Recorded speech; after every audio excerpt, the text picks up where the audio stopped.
Le Tridom, cet espace transfrontalier entre le Cameroun, le Congo et le Gabon, a été créé en 2005. Il s'agit d'une forêt qui s'étend sur une superficie de 18 millions d'hectares pour 11 aires protégées. Le Tridom fait partie du bassin du Congo, deuxième poumon vert du monde après l'Amazonie. Il y a nécessité de protéger la biodiversité.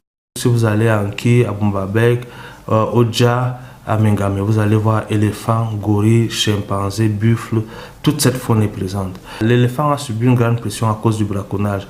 Donc pour Nki et Bumbabek, on estime à 1 millier d'individus sur les 2 aires protégées le nombre actuel des éléphants. Pour les gorilles, c'est 3000.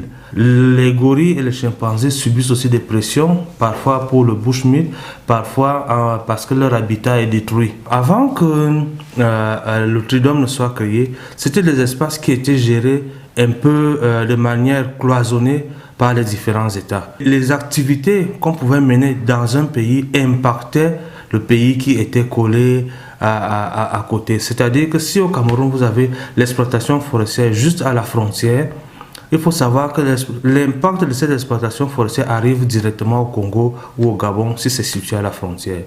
On a aussi remarqué que les braconniers utilisaient se balader entre les 3 pays et quand vous essayez de les arrêter, ils disaient que non, je suis plutôt de la nationalité d'en face et vice-versa. Malheureusement, les activités de cette plateforme sont aux arrêts. Les autorités n'en reviennent pas.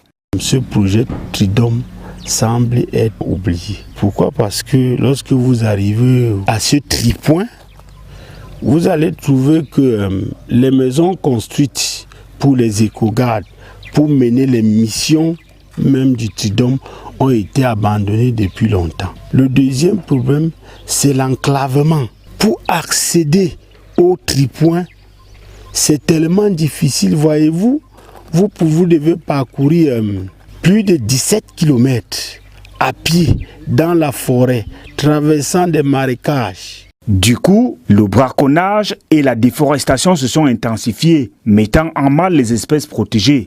À l'heure actuelle, le braconnage est en train de reprendre corps parce que comme tout est calme, il n'y a plus d'accompagnement. Et vous savez, le braconnier, quand il n'a rien à faire, sa femme est malade, son enfant ne peut pas aller, il ne peut pas amener son enfant. Directement, il prend ou ses câbles ou son arme, il entre derrière sa maison, c'est pour chasser et revendre.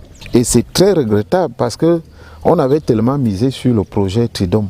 Moi, je vais vous rappeler que les organisations dont je suis à la tête en tant que coordonnateur ont déjà tenu une réunion pour envoyer une pétition pour réclamer la relance de ce projet. Braconnage, les communautés locales veulent pourtant y renoncer, mais il leur manque des activités alternatives pour améliorer les conditions de vie de leur famille. On nous dit de ne pas faire le braconnage, mais les mesures d'accompagnement, nous attendons ça pour que les communautés fassent autre chose, qui auront leur argent et ils vont laisser la faire. Parce que pour la conservation, nous avons aimé ça parce que nous devons utiliser la forêt et laisser aussi à nos enfants. C'est nos fils qui accompagnent les éco-gardes à la surveillance du parc. Nous adhérons comme d'habitude, mais nous ne bénéficions de rien. Et comment comprendre la suspension subie des activités du Tridom? Les populations sont accrochées aux lèvres des décideurs.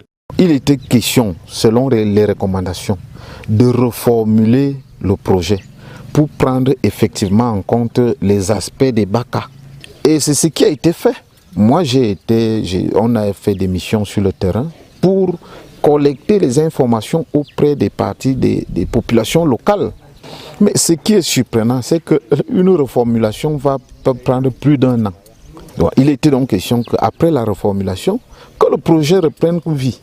Mais vraiment, nous tous, nous sommes tellement déçus parce que ce projet a tellement nourri d'espoir toutes les populations. L'eau, l'air et la bouffe sont protégés par les forêts. WWF et les États doivent trouver des solutions immédiates pour l'intérêt de tous.